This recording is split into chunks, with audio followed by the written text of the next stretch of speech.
नमस्कार, मैं आचार्य अनुपम जोली। मेष राशि वाले लोगों के लिए आगामी सप्ताह अर्थात 30 मार्च से 5 अप्रैल के मध्य आपके जीवन पे पड़ने वाले ग्रहों के इफेक्ट्स और उसके समाधान को लेकर आया हूँ। सबसे पहले देखते हैं कि क्या बड़े परिवर्तन आ रहे हैं ग्रहों में। तो हम देखते हैं कि शुक्र जो है वो अब आपकी राशि में आ गए और आपकी राशि में आने से आपके जीवन में क्रिएटिविटी भरपूर इस समय महसूस करेंगे। और बाकी चेंजेस की अगर हम बात करें तो चंद्रमा सिंह राशि से लेकर वृश्चिक राशि तक संचरण करेंगे। वृश्चिक राशि सप्ताहांत में शाम के वक्त है, तो इसलिए ओवरऑल आपका चंद्रमा शुभ ही रहने वाला है। बाकी ग्रहों में जो आपकी राशि स्वामी मंगल है उसका जरूर राशि परिवर्तन हो रहा है। वो कुंभ राशि से मीन राशि में जाएंगे 2 अप्रैल को दोपहर 3:28 पे। तो ये मुख्य परिवर्तन रहेगा। तो आपके राशि स्वामी का आपकी राशि से 12वें जाने का जो हिसाब किताब है वो बहुत अच्छा नहीं है। तो हम ये कह सकते हैं कि 2 अप्रैल से पहले का समय आपका जो मंगल है वो आपको धन संपदा उन्नति दे रहा है। 2 अप्रैल के बाद आपका वही मंगल खर्चे और दूसरी परेशानियां दे सकता है। तो शुरू करते हैं सिलसिलेवार, एक एक चीज़ को देखते हैं। तो सबसे पहले तो हमें किस दिन सावधान रहना है। तो जैसा मैंने कहा कि चंद्रमा आपका पूरा निरंतर अच्छा ही मिल रहा है। आपकी राशि से 5वां, 6वां, 7वां चंद्रमा मिल रहा है। 8वां जो है 5 अप्रैल की शाम को 5:23 पे चेंज होगा। तो हम ये कह सकते हैं कि सप्ताहांत में इवनिंग के बाद आपका मन थोड़ा डिस्टर्ब रह सकता है। तो 6 सप्ताह आपका अच्छा ही है, तो इसलिए चंद्रमा की तरफ से बिल्कुल निश्चिंत हो जाएं। स्वास्थ्य की हम बात करें तो स्वास्थ्य के लिए मैं ये कहूँगा कि जो मंगल है आपकी राशि का स्वामी वो शत्रु राशि शनि के अंदर है, के राशि में है। और हालांकि मित्र राशि में परिवर्तन तो हो रहा है क्योंकि आपकी राशि से 12वां है, तो छोटी मोटी सेहत संबंधी चिंताएं बनी रह सकती हैं। मेजर ऐसा कुछ नहीं दिखता पर छोटी मोटी रहेंगी। हम बिल्कुल स्पष्ट स्वास्थ्य के मामले नहीं देख पा रहे, तो एक छोटी मोटी समस्या रहेगी। मंगल को थोड़ा बेहतर करेंगे तो आपके जीवन में आनंद आएगा, जीवन को जीने की ऊर्जा मिलेगी। शुक्र का आपकी राशि में संचरण बताता है कि आपके जीवन के अंदर इस समय कला, सौंदर्य, क्रिएटिविटी, इस तरह के नवीन आइडियाज़ जिनके जीवन में इससे रिलेटेड काम है आपके, वो सब लोग बहुत इस समय तरक्की का समय होगा। इस समय जो लोग मतलब यूट्यूब वीडियोस इस तरह के काम कर रहे हैं तो उनके भी बहुत ही क्रिएटिव आइडियाज़ इस समय बेस्ट आएंगे आने वाले समय में शुक्र के कारण से। तो इस शुक्र का एंजॉय करें, लाभ लें। और ये शुक्र कई भांति आपको लाभ देगा, क्योंकि पिछला शुक्र उच्च का जरूर था पर वो अत्यधिक खर्चों का था, अत्यधिक यात्राओं का था, तो उसमें थोड़ा सा विराम हो रहा है। अब बात करते हैं स्वास्थ्य के बाद करियर, व्यवसाय और नौकरी की। तो करियर, व्यवसाय, नौकरी के अंदर पिछले कुछ समय से मंगल, राहु, बुध आपके इनकम हाउस में थे, जो इनकम में वृद्धि कर रहे थे। आपके अपने प्रयास बहुत ही, जैसे कहते हैं ना कि मिट्टी को हाथ लगाया सोना बन गया, तो आपके प्रयास बहुत ही शानदार चल रहे थे। मंगल का अब परिवर्तन हो रहा है, तो जो सुविधाएं पहले मिल रही थी आपको कह सकते हैं कि 3 अप्रैल से या 2 अप्रैल दोपहर बाद से उसमें थोड़ी सी कमी आ रही है। पर राहु और बुध वहाँ पर बैठे हैं इनकम हाउस में, तो वो भी अपने तरीके से धन लाभ देंगे। राहु इस पूरे साल पर्यंत रहेगा, यहाँ पर दिसंबर में चेंज होंगे। बात करते हैं बाकी चीज़ों की। तो हम अगर करियर की बात करें तो नौकरी पेशा लोगों को भी थोड़ी बहुत समस्याएं इस समय भुगतनी पड़ सकती है। उसका कारण यह है कि आपकी नौकरी का जो लॉर्ड है वो शनि है, और शनि इस समय सूर्य के साथ अस्त है, और ये अस्त करीब 17 अप्रैल तक रहेगा।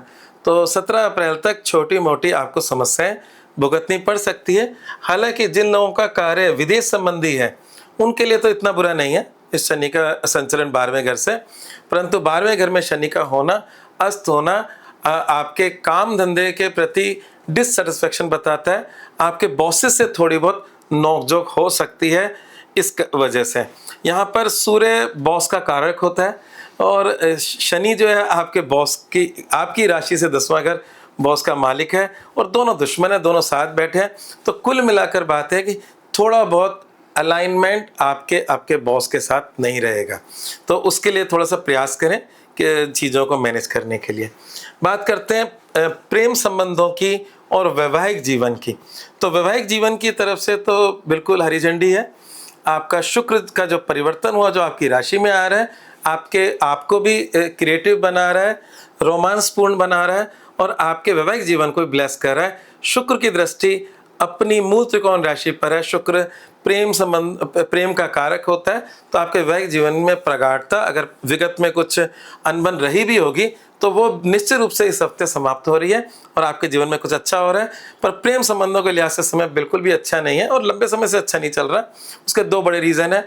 एक तो आपके प्रेम संबंधों की राशि से केतु का गुजरना, और प्रेम संबंधों की राशि का जो स्वामी आ रहा है, 5वें घर की राशि का स्वामी, वो सूर्य है और वो भी इस समय पीड़ित है। जब सूर्य शनि साथ होते हैं तो सूर्य शनि को पीड़ित करता है, शनि सूर्य को पीड़ित करता है, दोनों एक दूसरे को पीड़ित करते हैं। तो इसलिए इस समय सूर्य और शनि से संबंधित चीज़ें आपकी डिस्टर्ब होंगी। तो उसमें आपकी शिक्षा और आपके प्रेम संबंध, हालांकि दोनों बिल्कुल विपरीत प्रकृति की बातें हैं, पर दोनों में ही कहीं ना कहीं परेशानियां आप मतलब फेस कर सकते हैं इस हफ्ते। बात करते हैं अगर हम समाधान की क्या करें, तो समाधान के अंदर सबसे पहले अपनी राशि के स्वामी को मजबूत करें, और मजबूत करने के दो तरीके होते हैं। एक तो उसके स्वामी जो है उसकी आराधना करें, मंगल के मंत्र वगैरह करें, पर आज की डेट में कोई मंत्र वगैरह करता नहीं है। पर जो सबसे सरल विधि लगती है वो होता है देवता की पूजा करना। तो मंगल के देवता हनुमान जी हैं। हनुमान चालीसा का पाठ बहुत ही सरल है और वो अगर आप नित्य करेंगे तो जो मंगल का परिवर्तन है उसमें भी, उससे होने वाले भी परेशानियां से आप बच सकते हो। दूसरा उपाय मैं कह रहा हूँ कि सूर्य देव को जल चढ़ाएं। तो आपको सूर्य देव को प्रसन्न करना है और हनुमान जी को प्रसन्न करना है। इससे जितनी भी बातें आपके डिस्टर्बेंस की बताई हैं उसमें कुछ हद तक आपका बचाव संभव हो सकता है। अब सूर्यदेव को प्रसन्न कैसे कर सकते हैं? जल चढ़ा सकते हैं, आदित्य हृदय स्तोत्र का पाठ कर सकते हैं, और अगर इतना कठिन पाठ नहीं कर सकते तो एक छोटा सा मंत्र है, ओम घृणी सूर्याय नमः। इसके जाप मात्र से भी आपका सूर्य अच्छा हो जाता है। सूर्य को जल चढ़ाने से भी आपके जीवन में नई उमंग, नई तरंग, शक्ति, आत्मविश्वास बढ़ता है। और शिक्षा के लिहाज से तो सूर्य को जल चढ़ाना ज़्यादा अच्छा उपाय है। और सूर्य को जल चढ़ाने का मतलब सुबह जल्दी उठना, दोपहर में सूर्य को जल नहीं चढ़ाया जाता। तो एक विद्यार्थी जीवन के लिए वैसे भी अच्छा है, और सूर्य को जल चढ़ाने से आपके आरी डिस्टर्बेंस भी खत्म होंगे। मूल मंत्र क्या है वो मैंने आपको वैसे शुरू में बता दिया। रचनात्मक गतिविधियां बढ़ानी चाहिए। जब हमें प्रकृति से, ग्रहों से ये सहयोग या लाभ मिल रहा हो जिस ग्रह का, उस समय वो काम नहीं करोगे तो क्या करोगे? तो इस समय आप बहुत ही ज़्यादा रचनात्मक हो, क्रिएटिव हो और कलात्मक हो, और इससे संबंधित अगर आपके जीवन में कुछ भी है तो वो आपको लाभ देंगे। अगर आप एक आर्टिस्ट हैं, अगर आप पेंटिंग करते हैं, आप नाटक करते हैं, आप किसी प्रकार के लग्जरी के कोई काम करना चाहते हैं, आप ज्वेलरी का काम करना चाहते हैं, तो ऐसे जितनी भी चीज़ें हो सकती हैं लग्जरी की, वो इस समय उसमें आपका दिमाग भली भांति से चलेगा और वो सब चीज़ें आपको सुख भी देंगी। तो ये आपका मूल मंत्र है। अगर आपको ये राशिफल अच्छा लगा तो मेरे चैनल को जरूर सब्सक्राइब करिए। धन्यवाद।